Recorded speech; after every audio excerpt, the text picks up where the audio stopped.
제가 지금의 아내와 연애를 할 때 어디서 그런 말을 들었습니다.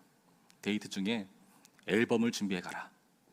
그 앨범을 보면서 자기의 과거 모습을 보여주며 이야기를 나누면 서로에 대한 사랑이 훨씬 더 깊어질 수 있다. 그런 소식을 제가 어디서 듣고 그 커다란 앨범을 준비해서 저희 갓난아기 시절부터 지금까지 살아온 모습들을 하나하나 보여주면서 브리핑을 했습니다. 내가 이땐 이랬고 이땐 저랬고 그렇게 설명을 했어요. 그런 모습을 하면서 어떤 결과를 제가 기대를 했겠습니까?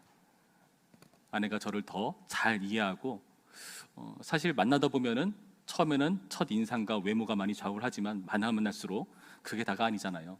나랑 맞지 않는 분도 있을 테고 그런 분이 이해가 안 되는 부분이 있을 텐데 그 과거의 모습을 나누면서 상대를 이해할 수 있게 되는 겁니다. 아, 이 사람이 이래서 그때 그랬던 거구나.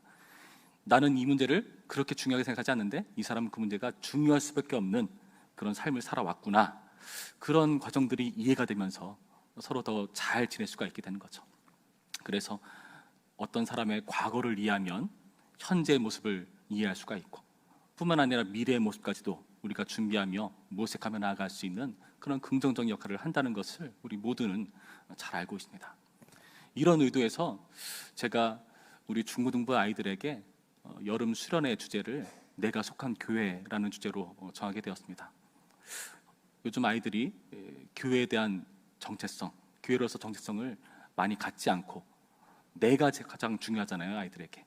그런 아이들에게 단순히 너는 한 사람의 개인이 아니라 교회의 일원이고 교회로서 중요한 역할을 가지고 있다는 것을 제가 좀 설명해 주고 싶었습니다. 그래서 교회의 역사를 다룰 거고요. 그 과정에서 아이들이 교회가 그래서 그런 거구나, 장로가 그래서 그런 거고, 합신이 그래서 그런 거고, 송탄 제1교회, 내가 되는 교회가 그래서 그런 거구나 하는 것들을 이해하면서 그 교회에 대한 사랑과 정체성이 생겨나는 거죠. 물론 우리가 늘 잘했습니까? 흑역사도 물론 있습니다. 그러나 그런 부분도 다 다룹니다. 다 다루면서 어떤 부분에 있어서는 측은한 마음도 생기게 되고 어떤 부분에 대해서는 이해감도 생기게 되고 그러면서 내가 교회로서 어떤 식으로 교회를 사랑하고 이 송탄제육의 미래를 주역으로서 감당할 수 있을 것인가 하는 그런 마음들을 심어주고 싶은 의도에서 그런 수련회를 계획을 했습니다. 여러분 잘 알다시피 저는 수련회 시즌 되면은 아이들에게 할 설교를 어른들에게 그 어른들에 딱 맞춰가지고 좀 조절해서 설교를 해드리는데요. 이번에도 마찬가지입니다. 제가 2차례에 걸쳐서 장로교에 대해서 그리고 합신에 대해서 여러분께 설명을 드릴 겁니다. 그래서 다소 설교가 설교라기보다는 어떨 때는 조금 특강 같은 느낌이 좀 들 수는 있습니다. 그리고 조금 복잡할 수도 있어요. 그러나 여러분 잘 따라와 주시면서 들어주시면은 많은 부분에 유익이 있고 결국에 교회를 더 사랑하게 되는 우리 모두가 되리라 기대를 해봅니다. 여러분 오늘의 말씀이 그런 귀중한 시간이 되기를 바래 봅니다. 오늘 설명할 것은 먼저 장로회입니다. 장로회. 여러분 많이 들어보셨죠? 대한예수교 장로회. 장로회라는 것은 정치 형태를 말합니다. 장로들이 주가 돼서 다스리는 정치 형태를 말하죠. 여러분 교회를 나가실 때 무엇을 보고 교회를 결정하십니까? 어떤 사람들은 교회 말씀이 좋다 하면 가는 분도 계실 테고 환경을 보는 분도 계실 테고 그리고 어떤 경우는 그 교회가 어떤 정치 형태를 가지고 있는가로 결정하는 사람도 상당히 많이 있습니다. 여러분은 어떤 이유로 이 장로교라는 곳으로 오게 되었습니까? 옛날부터 다녔으니까 그냥 쭉 있는 건지 아니면 어떤 특별한 생각과 뜻을 가지고 이 장로교를 선택한 건지 저야 잘 알 수는 없지만 여러분 교회에 있어서 이러한 정치 형태가 굉장히 중요하다는 것을 여러분 먼저 짚고 넘어가셔야 합니다. 정치라는 것에 대해 사실 우리 모두는 안 좋은 부정적인 선입견들을 가지고 있죠. 세상의 정치들을 많이 봐왔기 때문에 그렇습니다. 사실 보면은 정치라는 게 다 밥그릇 싸움 같고 그냥 인기 투표하는 것 같고 그리고 심지어 저희 어머니는 정치는 쇼다라는 말까지 하실 정도인데 그런 것들을 보면서 참 회의감이 들기도 하고요. 교회에서 정치라는 용어를 쓰는 게 과연 옳은가 하는 생각이 드실 수도 있습니다. 그러나 정치라는 것은 그 의미 자체는 굉장히 중요합니다. 정치가 다스린다는 의미잖아요. 거기서 정치라는 것의 정자를 제가 한자로 좀 찾아보니까 그 바를 정자에다가 그 친다는 의미가 있는 그 한자가 섞여 있더라고요. 그러니까 바르게 되도록 지도하고 편달하는 그런 모습을 정치라는 의미로 담고 있는 것입니다. 그러니까 바른 모습을 지향하기 위한 것이 바로 정치라는 겁니다. 이 정치를 논하려고 제가 오늘의 본문을 선택했습니다. 많은 정치 형태를 가진 교회들이 이 본문을 어떻게 해석하느냐에 따라서 그 정치 형태가 조금씩 달라집니다. 한번 보시죠. 오늘의 말씀을 잘 보시면 15절부터 보실까요? 이렇게 되어 있습니다. 이르시되 너희는 나를 누구라 하느냐? 시몬 베드로가 대답하여 이르되 주는 그리스도시요 살아계신 하나님의 아들이시니이다. 예수께서 대답하여 이르시되 바요나 시몬아 네가 복이 있도다. 이를 내게 알게 하니는 혈육이 아니요 하늘에 계신 내 아버지시니라. 또 내가 내게 이르노니 너는 베드로라. 내가 이 반석 위에 내 교회를 세우리니 음부의 권세가 이기지 못하리라. 그러면서 베드로에게 천국의 열쇠를 주는 모습을 우리가 본문에서 확인합니다. 베드로는 놀라운 신앙 고백을 했고요. 그에 대해서 하나님께서 예수님께서 감격하셨는지 그 베드로를 칭찬하시면서 너는 베드로라 내가 이 반석 위에 내 교회를 세운다 말씀하십니다. 이 반석을 언급하시면서 교회를 세우시는 모습, 그리고 그에게 천국의 열쇠를 그 권한을 주시는 모습을 보면서 이 부분을 이렇게 해석하는 사람들이 있습니다. 이 반석이라는 것은 베드로다. 베드로가 정말 중요한 권세를 받았다라고 말을 하는 거죠. 그래서 이 입장을 취하는 사람들은 어떤 종교들인가 잘 알고 계시듯이 로마 천주교가 있고요. 그 밖에 루터교, 성공회, 감리교 등 여러 가지 교도들이 있습니다. 이 사람들의 정치 형태는요, 한 사람이 교회에 대한 권한을 가지고 있는 그런 정치 형태를 선호합니다. 로마 천주교의 교황은 어떻죠? 전 세계를 교구로 해서 그 전 세계를 다스리고 통치하는 권한을 가진 사람을 교황으로 여기죠. 그래서 이 사람들은 여기서 이 베드로에게 정말 절대 권력을 부여합니다. 봐라, 말씀이 이렇게 나와 있지 않냐. 베드로에게 이렇게 놀라운 권세를 주셨고 지금 이 교황은 그 베드로를 초대 교황으로 두고 쭉 이어져서 승계되어 온 그런 직책이다. 우리가 그 베드로의 권한을 이어받은 존재들이다 라고 하면서 그 교황을 굉장히 강조합니다. 어찌 보면 교황을 더 강조하기 위해서 베드로를 그렇게 많이 띄우는 건지도 모르겠습니다. 교황이 굉장히 중요하다. 그 밖에 다른 종교는 어떻습니까? 루터교 같은 경우는 사실 루터가 종교개혁을 하면서 많은 부분에 좋은 종교적인 개혁을 이루었지만 사실 교회에 있었던 그런 여러 가지 외적인 부분들에 대해서는 크게 신경 쓰지는 않았어요. 그래서 그게 그대로 유지되면서 이러한 시스템이 유지되는 그런 불상사들이 있기는 했습니다. 성공회나 감리교 등 이런 데는 천주교랑 다르게 전 세계가 아니라 한 국가 안에서의 그 교회를 담당하는 그런 권세를 받은 곳으로 여기고 있죠. 이런 종교들은 교황, 감독, 정치 체제를 따라서 교회를 운영해 나아갑니다. 그럼 여러분 한번 생각해 보시기 바랍니다. 이런 식으로 교황과 감독에게 엄청난 권위를 부여하면은 어떤 문제가 발생할까요? 이 정치 체제가 잘 유지되려면 전제가 있어야 됩니다. 교황과 감독이 완벽해야 합니다. 실수되면 안 돼요. 성령과 일치되게 말을 해야 됩니다. 근데 잘 알다시피 그런가요? 그렇지가 않다는 거죠.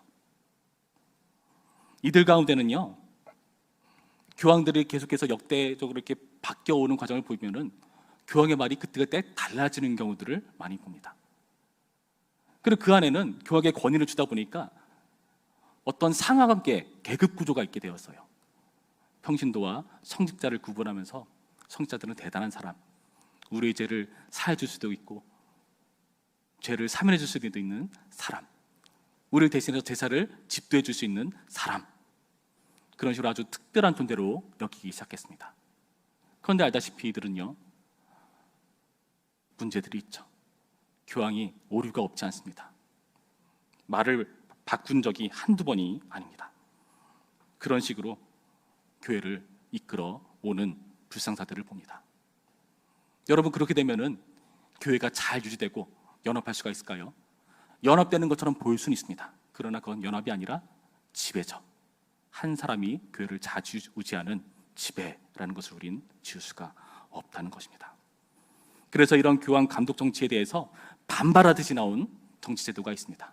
그게 뭐냐? 바로 회중 정치입니다. 회중들이 주가 되어서 교회를 이끌어가 보자. 여기 나타난 베드로를 보니까 신앙 고백을 해서 그에 대한 것으로 교회를 세워주는 이런 놀라운 복된 권한을 받는데, 베드로만 고백했느냐? 우리도 신앙을 고백하지 않느냐? 그러니까 우리 모두가 다 이런 신앙을 고백했으니까 우리 위에 교회가 세워지는 거고, 우리가 이 교회에 대한 권세를 가진 사람들이다라는 생각들을 가진 것이죠. 물론 그 전에 나쁜 부분을 개선하려는 그런 취지는 좋습니다만, 여러분, 여기엔 문제가 없을까요? 권위를 개별 교회 사람들에게 두려하는 것이 문제가 없을까요? 이 사람들은요, 다른 기관의 말들을 인정하지 않습니다. 아니, 우리 교회인데 뭐, 우리 교회를 왜 당신들이 신경 써? 당신들이 무슨 참견이야? 하면서 무시해버리죠. 아니, 왜 꼭 목사를 노회에서 안수해야 돼? 그래서 왜 목사를 우리한테 파송하는 거야? 우리가 원하는 목사 우리가 세울 거야. 그런 태도를 가지기 시작합니다. 장로를 여러 명 두지 않아요. 한 명 정도만 세워둡니다. 그러면서 다른 치리회, 노회라든가 총회 인정하지 않습니다. 자기들의 결정이 중요하고 자기들의 의견이 제일 소중한 겁니다. 그들의 의도는 이해합니다. 그 전에 교황이나 감독제를 봐. 얼마나 문제가 많았어. 그러니까 우리는 그런 실수하지 않을 거야. 우리가 잘할 거야.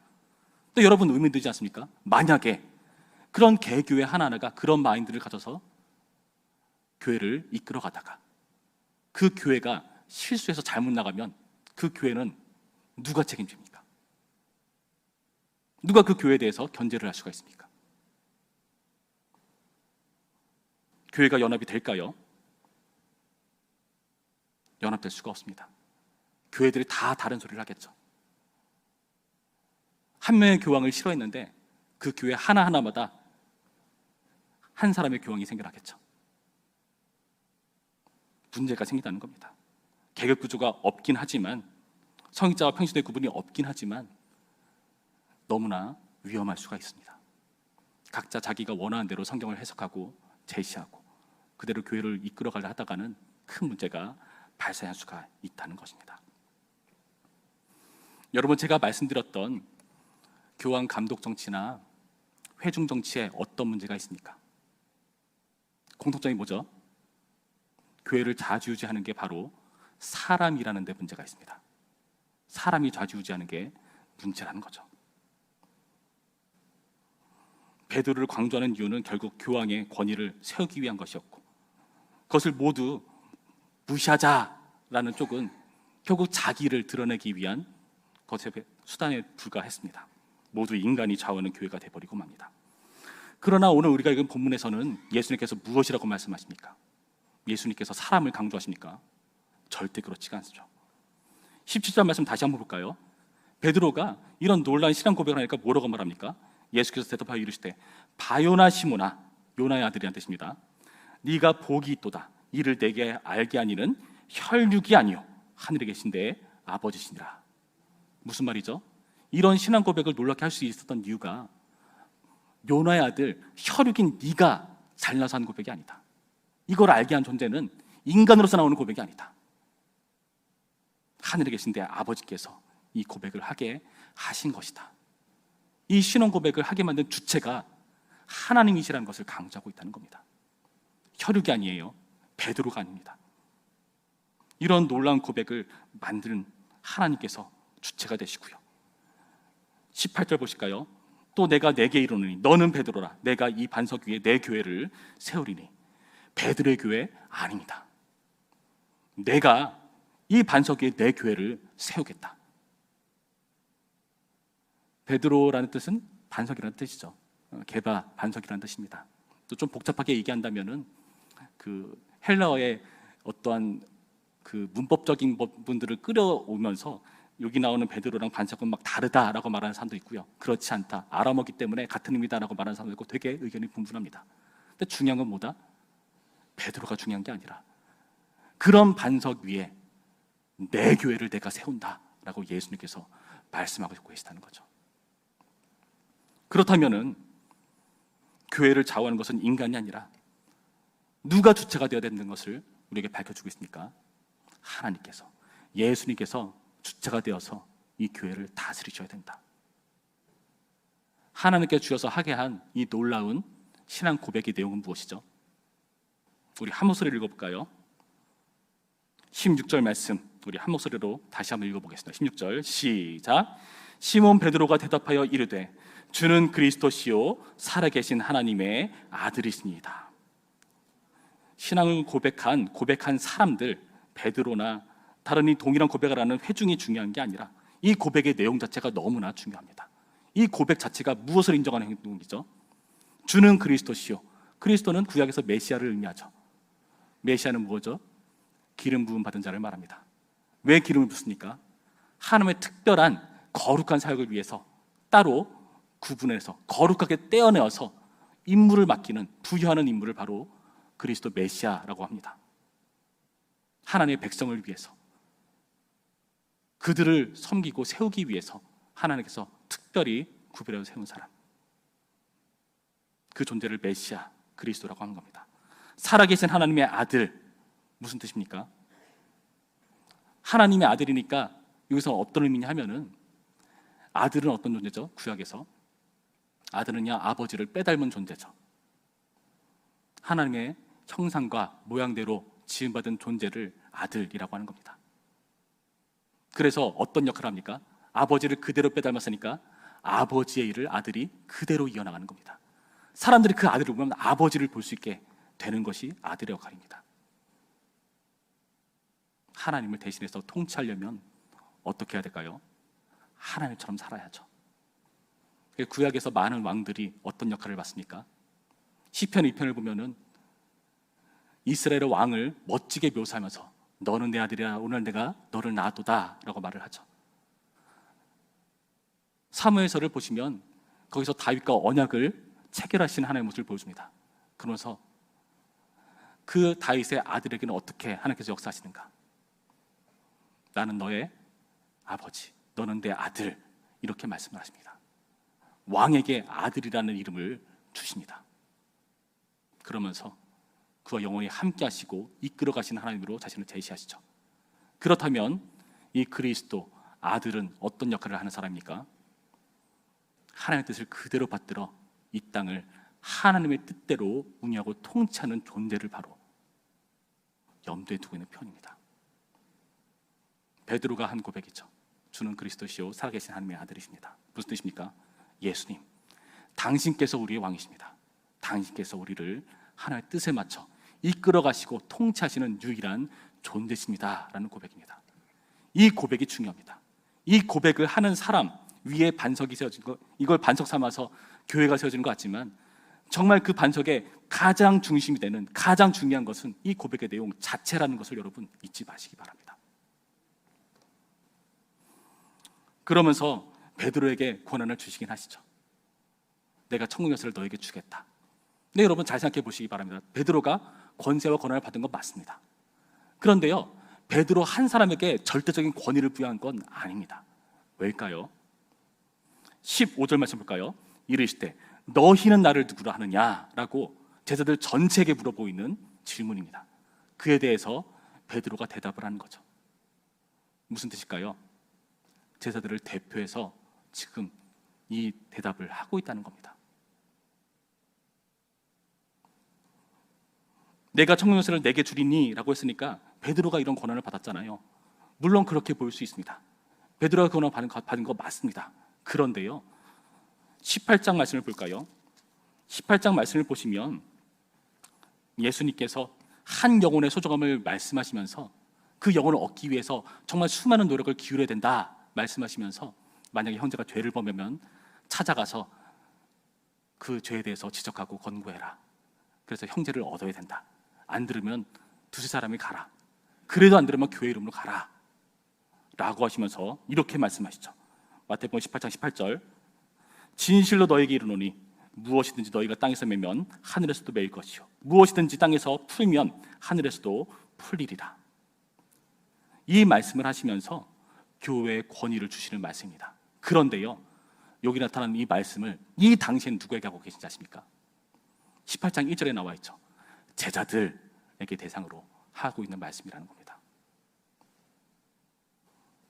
뿐만 아니라 요한복음 말씀을 보시면 이런 말씀이 있죠. 요한복음 20장 21절 22절 말씀 보시면 예수님께서 죽으시고 다시 살아나십니다. 그러면서 제자들에게 나타나세요. 그리고 이렇게 말씀하시죠. 예수께서 또 이르시되 너희에게 평강이 있을지어다. 아버지께서 나를 보내신 것 같이 나도 너희를 보내노라. 이 말씀을 하시고 그들을 향하여 숨을 내쉬며 이르시되 성령을 받으라. 너희가 누구의 죄든지 사하면 사하여질 것이요 누구의 죄든지 그대로 두면 그대로 있으리라 하시니라. 제자들에게 이러한 권세를, 천국 열쇠의 권세를 주시는 모습입니다. 베드로만 받은 게 아니에요. 그 당시 제자들이 모두 받은 권세입니다. 이 당시 제자들을 우리는 뭐라고 부릅니까? 사도라고 부르죠. 사도라고 부릅니다. 사도들에게 이 천국 열쇠가 맡겨진 것이고요. 이 천국 열쇠를 한 영혼을 얻기 위해서, 생명을 살리기 위해서 사용하는 겁니다. 형제를 내치기 위해 사용하는 것이 아니라 교회를 살리기 위해서, 그 죄가 퍼져서 모든 사람 다 죽게 생겼다, 그럴 때에만 이 열쇠의 권위로 잠그는 것뿐이지 실제로는 생명을 얻고 형제를 얻기 위해서 이 권세를 사용하는 존재가 바로 사도들이라는 것을 여러분 보셔야 됩니다. 그래서 마태복음 23장 13절 말씀 보시면은 서기관들과 바리새인들이 외식하면서요 천국문을 닫는다라고 표현하거든요. 그들과 달리 천국의 문을 열고 생명을 얻기 위해서 사역하는 존재가 바로 사도들이라는 것을 오늘의 말씀을 강조하고 있다는 겁니다. 그래서 에베소서 2장 20절에서는요 이 사도를요 교회의 기초로까지 설명합니다. 너희는 사도들과 선지자들의 터 위에 세우심을 입은 자라. 그리스도 예수께서 친히 모퉁이 돌이 되셨느니라. 사도들과 선지자들의 터 위에 에베소 교회가 세워졌다라는 것을 밝혀줍니다. 사도들과 선지자들의 터. 에베소서 4장 11절과 12절 말씀에 이런 말씀이 있습니다. 그가 어떤 사람은 사도로, 어떤 사람은 선지자로, 어떤 사람은 복음 전하는 자로, 어떤 사람은 목사와 교사로 삼으셨으니 이는 성도를 온전하게 하며 봉사일을 하게 하며 그리스도의 몸을 세우려 하심이라. 머리 대신 그리스도께서요 몸된 교회를 세우기 위해서 정말 중요한 직원들을 두었습니다. 그 첫 번째로 언급되는 사람들이 바로 사도들입니다. 그 다음에 선지자, 그리고 복음 전하는 자. 사도와 선지자와 복음 전하는 자는요 이 당시에 특별하게 있었던 교회의 직원들이었습니다. 그런데 지금은 없어요. 지금 이런 사도와 선지자나 복음 전하는 자가 있다고 말하면 안 됩니다. 이 사람들은요 어떤 역할을 받았는가? 사도들의 권위를 가지고 그들이 전한 예수 그리스도를 이렇게 성경으로 기록했어요. 그래서 신약이 권위를 가지는 겁니다. 구약과 더불어 성경의 권위를 가지는 겁니다. 예수 그리스도를 직접 경험한 사람들이 설명해 놓기 위해서 그 당시에 이런 역할을 맡은 사람들이 성경으로 이렇게 계시들을 완성한 겁니다. 계시는 왜 완성되었죠? 마지막 사도였던 요한이 요한계시록을 뭐라고 마칩니까? 여기 나타난 예언의 말씀에 더거나 빼면은 저주를 받는다. 그리고 마지막 사도는 하나님께로 갔죠. 그 이후에 계시록 이후에 또 다른 계시가 있으면 됩니까? 안 됩니까? 안 됩니다. 성경을, 사도들의 권위를 가지고 기록해 놓은 이 신약 성경을 하나님의 말씀의 권위로, 권세를 두고 우리는 이 말씀을 받고 있는 것입니다. 그래서 구약과 더불어 신약은 우리 가운데 사도의 권위를 주고 은혜를 주는 것이죠. 로마 가톨릭이 베드로를 굉장히 강조하죠. 그리고 교황은 그 베드로의 권세를 그대로 이어받았다라고 말합니다. 성경은 그런 말 한 적 없습니다. 교회가 사도적이라는 것은요 사도적인 직임을 승계받았다는 뜻이 아니라 사도의 교훈을 계승했다라는 뜻에서 사도적입니다. 우리가 바로 그런 사람들입니다. 그 당시에 이렇게 그 당시에 있었던 독특한 직원들, 사도나 선지자, 복음 전하는 자뿐만 아니라 우리가 봤듯이 목사와 교사도 있다고 표현하죠. 목사와 교사인데요 목사 곧 교사라고 해석할 수도 있습니다. 목사 곧 교사입니다. 근데 목사를요 성경 곳곳에서 어떻게 설명하는가? 장로라고 말하기도 하고요 감독이라고 말하기도 합니다. 다 동일한 의미죠. 그때그때 역할에 따라서 좀 다르게 부를 뿐입니다. 이들이 이 하나님의 말씀을 그대로 지켜나가면서 이 말씀대로 교회가 이루어지도록 힘쓰는 역할을 하는 사람들입니다. 그 제도가 잘 구현할 수 있도록 되어 있는 정치 제도가 바로 장로 제도라는 겁니다. 사도 바울이 사도행전 10장 23절 말씀을 보시면 거기서 실제로 장로들을 세우는 장면들을 보여주는데요. 각 교회에서 장로들을 택하여, 여기서 장로들을 택했다는 것은 원문을 보면요, 그 택했다는 게 그냥 선출했다는 의미가 아니라 투표를 했다, 거수를 했다는 의미가 있습니다. 그런 식으로 장로들을 택해서 금식 기도하며 그들이 믿는 주께 그들을 위탁했다라는 성경 구절이 나옵니다. 신약에서 장로들을 세우는 모습을 보여주죠. 뿐만 아니라 사도 바울 같은 경우는 사도행전 20장에서 자기가 에베소 교회를 이렇게 떠나면서 그 에베소 장로들에게 설교를 하는데요, 자기는 목숨을 걸고 이제 죽을 것 같이 설교를 합니다. 그래서 중요한 말씀을 그들에게 전해주는데요, 제가 몇 군데를 좀 읽어드리겠습니다. 사도행전 20장 17절 말씀 보시면 이렇게 되어 있습니다. 바울이 밀레도에서 사람들을 에베소로 보내요 교회 장로들을 청하니 라고 하면서 쭉 설교를 합니다. 너네 앞으로 힘들어질 거다. 사나운 이리때들이 나타날 거다. 정말 힘들 거다. 그러나 너네는 그들을 잘 가르쳐라 라고 말을 합니다. 그러면서 25절에 보라 내가 여러분 중에 왕래하며 하나님의 나라를 전파하였으나 이제는 여러분이 다 내 얼굴을 다시 보지 못할 줄 아노라. 죽음을 각오하는 말이죠. 그러면서 28절 여러분은 자기를 위하여 또는 온 양떼를 위하여 삼가라. 성령이 그들 가운데 여러분을 감독자로 삼고, 장로한테 감독자로 삼았다는 말을 하죠. 하나님이 자기 피로 사신 교회를 보살피게 하였느니라 라고 말을 합니다. 장로들에게 감독이라고 부르면서 교회를 맡기시는 모습을 사도 바울의 말을 통해서 우리가 확인합니다. 신약만 그럴까요? 구약도 그럽니다. 구약에서요, 모세가요 정말 이스라엘 백성들 때문에 너무너무 힘들었어요. 근데 하나님의 말씀을 받고 그것을 장로들에게 전해줘서 장로들을 통해서 말씀을 전달하게 하십니다. 그리고 민수기에서 보시면 모세가 너무 힘들어서 하나님, 저 너무 힘듭니다. 이 책임이 저에게 너무나 가합니다. 이 이스라엘 백성들 때문에 정말 죽겠습니다. 그러니까 하나님, 저한테 은혜를 베푸셔서 저 좀 데려가 주세요. 저 좀 죽여주세요 라고 말을 해요, 모세가. 그러니까 하나님께서 뭐라고 말씀하십니까? 그들 가운데 장로들이 있다. 장로들을 70명 세워서 그들을 통해서 함께 동역해라 라고 말씀하시는 게 민수기서에 나옵니다. 하나님께서 장로들을 통해서 하나님의 말씀이 그대로 전파되고 일할 수 있도록 역사하시는 분이라는 것을 여러분 여기서 보셔야 됩니다. 성경적인 근거가 있는 것이 바로 장로교라는 거죠. 장로는요, 다스리는 역할을 하는 사람들입니다.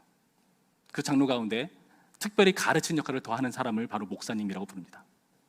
그리고 신방하고 성도를 살펴보면서, 형편을 살펴보면서 정말 이들에게 어떤 말씀이 필요하고, 혹시나 목사님의 말씀을 잘 이해 못했으면 그것을 이해시키는 일을 하고, 신방하며 그 교회를 살피는 일을 장로님들이 합니다.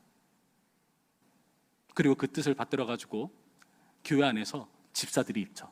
집사들은요, 구제하는 일을 하죠. 그 교회 안에서 형편이 어려운 사람들을 구제하고 섬기고 돕는 역할을 하는 것이 바로 집사의 역할을 하는 사람들입니다. 장로와 집사를 통해서 일하시는 하나님, 그것이 바로 우리가 따르고 있는 장로 제도라는 것입니다. 성경적인 근거가 있는 장로 제도이죠. 그런데요, 이런 질문을 드신 분이 있을 겁니다. 장로가 통치하고 다스리는 거 좋다. 그런데 장로라고 문제가 없을까? 여러분, 이런 생각 드시는 분이 계실 겁니다. 여러분, 전에 제가 말씀드렸듯이 교회는요, 하나의 교회입니다. 송탄제일교회만 교회가 아니에요. 엄밀한 의미에서 송탄제일교회는요, 교구라고 부르는 게 더 좋습니다. 교회는요, 장로회가 곧 교회입니다. 장로회를 줄여서 노회라고 말하죠. 왜 그렇게 할까요? 물리적으로 사람들이 다 모일 수가 없으니까 교회의 대표로 장로들이 가서 전체 교회의 일을 논하는 것이 바로 노회의 자리죠. 그러면서 지역별로 떨어질 수밖에 없기 때문에 우리는 송탄제일교회라는 교구 안에서 노회를 통해서 그 장로님들이 의견들을 나누고 그것들이 잘 집행되고 실행되도록 돕는 역할을 하는 겁니다. 그러니까 교회가 함부로 하는 것을 방해할 수가 막을 수가 있는 거죠. 웨스터민스터 총회 당시에 어떤 사람들은 그것에 대해서 의문을 제기했습니다. 만약에 노예가 타락하면 어떡하냐, 장로님들이 잘못돼가지고 교회를 함부로 좌지우지하면 어떡하냐. 독립파들이 그 말을 했습니다. 우리는 노예에서 파송한 목사 믿을 수가 없다. 우리가 본 적이 없지 않느냐. 우리는 우리가 목사를 세울 거다. 그러나 5~6년간 치열한, 거의 매일같이 모여서 회의하고 결정하면서 노예의 중요성을 정말 강조했다는 거죠. 노예를 통해서 하나의 교회를 모일 수가 있는 겁니다. 만약에 노예가 잘못되면요, 노예 위에서 우리는 총회를 두죠. 총회는요, 노예에서 또 파송돼가지고 총회로 모이는 겁니다. 그런데요, 총회가 막강한 권한을 가지는가? 그렇진 않아요. 우리 합시는요, 총회가요 좀 독특합니다. 왜 독특할까요? 총회는 상설기관이 아니에요. 항상 모이는 게 아니에요. 필요할 때만 모이는 게 바로 총회입니다. 그러면서 필요한 일을 논의하고 패회를 하면서 파회가 돼요. 총회가 없어지는 거예요. 왜 그렇게 할까요? 특정 어떤 사람이 힘을 얻어서 교회를 좌지우지하는 것을 막기 위해서 그렇게 하는 겁니다. 그래서 정확하게는 그 총회장을 총회의장이라 부르는 거고, 노회장을 노회의장이라고 부르는 겁니다. 회의를 주관하는 권한만 갖는 거고요. 단지 다른 교파들과 화합하고 어떤 일들을 추진하기 위해서 용어가 통일되어야 되기 때문에 총회장, 노회장 이렇게 부르는 것일 뿐입니다. 권력을 저지하기 위한 그런 방편이라는 겁니다. 이런 노회와 총회를 통해서 교회가 어떻게 될까요? 하나님의 말씀으로 바르게 운행될 수 있도록 화합할 수가 있는 겁니다. 합할 수가 있는 거예요. 혹여나 제가 이 자리에 나서 잘못된 말을 하면요, 어떻게 될까요? 노회에서 이 문제를 다루겠죠. 안 목사가 총탄전에 어떤 교회 설교에서 이상한 말을 하더라, 한번 논의를 해주십시오. 성경을 근거해서 판단해가지고 제가 잘못된 말을 하면은 저에게 벌을 내리는 겁니다. 그러니까 제가 함부로 말할 수 있을까요, 없을까요? 없죠. 여러분, 이런 과정을 통해서 무엇을 하고자 하는 겁니까? 교회가 진정으로 하나님 말씀에서 합하고 하나가 되기 위한 교회를 만드는 겁니다. 인간이 좌지우되는 교회가 아니라 하나님께서 주관하시고 주도하는 교회가 되기 위해서 이 장로제도가 있다는 것을 여러분 믿으셔야 됩니다. 여러분, 이러한 정치제도를 우리가 가지고 있습니다. 물론 정치제도가 좋다고 무조건 타락하지 않는 건 아닐 겁니다. 그러나 예수님께서 말씀하신 성경의 기초를 쫓아서 그것을 최소화하기 위해서 노력하는 제도가 바로 장로제도라는 것을 여러분 기억하시기 바랍니다. 우리가 먼 얘기일까요? 그렇지가 않아요. 제가요, 처음 교사를 할 때 그 당시 중고등부 회장이었던 한 여자아이가 있었습니다. 한참 더 아주 옛날 제가 다니던 교회에서 있었던 얘기입니다. 그 친구가 정말 친하게 지내는 친척 어르신 한 분 계셨는데, 어느 날 그 친척 어르신이 이상한 말들을 하기 시작한 거예요. 내가 배운 성경 말씀과 다른 말을 하기 시작했다는 거예요. 그래서 얘기가 안 통하니까 너무나 괴로웠다고 합니다. 그렇게 사랑하고 좋아하는 친척이었는데. 그러면서 그 친척이 이 어린아이에게 무슨 말을 했는가? 너는 네가 믿는 하나님 섬겨라, 나는 내가 믿는 하나님 섬기겠다. 그렇게 말을 했습니다. 그 아이는 그 말 때문에 울면서 말했습니다. 어떻게 그분이 믿는 하나님과 내가 믿는 하나님이 다를 수가 있어요? 여러분, 이런 문제 단순히 그 아이의 문제입니까? 우리도 살아가면서 부딪히는 문제들이 있지 않습니까? 가족 간에, 친한 사람 간에. 무엇이 하나님 말씀일까요? 인간 멋대로 해석하고 적용하는 그게 하나님 말씀일까요? 아니면 성경을 기초로 해서 수없이 논의하고 문제가 있으면 살피고 서로 잘못한 건 없는지 돌아보면서 격려해주고 잘못되면 그분에 대해서 치리하면서 경고하면서 지켜나가는 것이 하나님의 말씀인 것입니다. 그것을 위한 최소한의 제도가 바로 장로교 제도라는 겁니다. 여러분, 우리가 이 자리에 있습니다. 하나님의 말씀을 살아기 때문에요. 여러분, 이 자부심을 가지고 여러분이 장로교를 바라보시기 바랍니다. 여러분, 하나님의 말씀을 살아가십니까? 하나님의 말씀으로 합하는 교회가 되기 위해서 우리는 이 장로 정치를 중요하게 여겨야 됩니다. 그런데 의문이 들 겁니다. 아니, 그렇게 하나님의 말씀대로 하는 교회라는데, 장로교라는데 왜 이렇게 많이 분열이 됐나요? 왜 이렇게 많이 갈라졌나요? 그 문제는 제가 다음번에 다루도록 하겠습니다. 우리 기도하겠습니다. 하나님, 우리 교회가 인간에 의해서 우지되는 교회가 아니라 오직 하나님의 말씀에 따라서 통치하고 다스리는 교회가 되기를 소원합니다. 우리를 사랑하셔서 이런 원리가 작용되기 위해서 장로교 제도를 허락하신 하나님 감사드립니다. 우리가 이 자리에 있는 것이 하나님의 말씀을 바르게 받기 위한 얼마나 큰 특권이요 은혜인지를 모릅니다. 주여, 우리가 삼가 조심해서 하나님의 말씀을 더욱더 주의 깊게 상고할 수 있도록 인도하여 주시옵시고, 잘못된 길로 가고 있다면 장로 제도 안에서 우리가 겸손하게 그 뜻에 순복하며 우리의 뜻을 고쳐나갈 수 있도록 인도하시고, 하나님의 말씀의 권위에 순복하며 이 장로 제도를 사랑하고 이 교회 안에서 신앙생활을 잘 나갈 수 있도록 인도하여 주시옵소서. 우리 다 함께 기도하겠습니다. 기도합니다.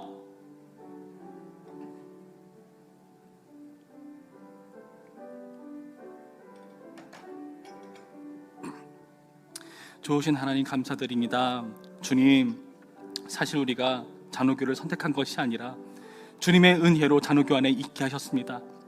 하나님, 하나님의 말씀을 가감없이 바르게 집행하고 섬기기 위해서 우리를 이 소중한 제도 안에 두신 하나님, 형제를 얻기 위해서 천국문을 닫아버려서 한 영혼도 구원받지 못하게 만드는 바리새인과 서기관 같은 그런 권위자가 아니라, 인간에게 두신 것이 아니라 우리를 사랑하고 우리의 생명을 얻기 위하여서 참다운 이 정치제도 장로교 안에 우리를 두신 하나님, 주여, 우리가 이 안에서 생명을 살리는 열쇠의 권위를 우리가 소중히 여길 수 있도록 인도하여 주시옵시고, 하나님의 말씀을 더욱더 사랑하며 이 말씀을 바르게 우리에게 적용하며 살아갈 수 있도록 도와주시옵소서. 잘못된 길로 가고 있다면 서로를 격려하고 서로를 권고하고 우리를 살펴주고 보살펴주고 때로는 지도하고 훈계하고 징계를 내리는 이런 장로교 제도 안에서 우리가 겸손한 마음으로 하나님의 말씀에 권위를 쫓아 순종할 수 있도록 인도하여 주시옵시고, 참다운 교회의 왕이신 예수 그리스도, 교회의 머리신 예수 그리스도를 따르는 몸된 지체로서의 교회를 우리가 이루어갈 수 있도록 도우시고 역사하여 주시옵소서. 참 좋으신 하나님 감사드립니다. 우리를 보호하시기 위해서, 우리의 생명을 얻기 위해서 우리를 사랑하사 장로 제도 안에 우리를 두신 하나님, 우리가 이 제도 안에서 겸손하게 하여 주시옵시고 하나님의 말씀을 사랑하게 하여 주시옵시고, 그 말씀 안에서 우리가 더욱더 굳건히 세워져가는 흔들리지 않는 교회 될 수 있도록 도우시고 역사하여 주시옵소서. 예수님의 이름으로 기도했습니다. 아멘.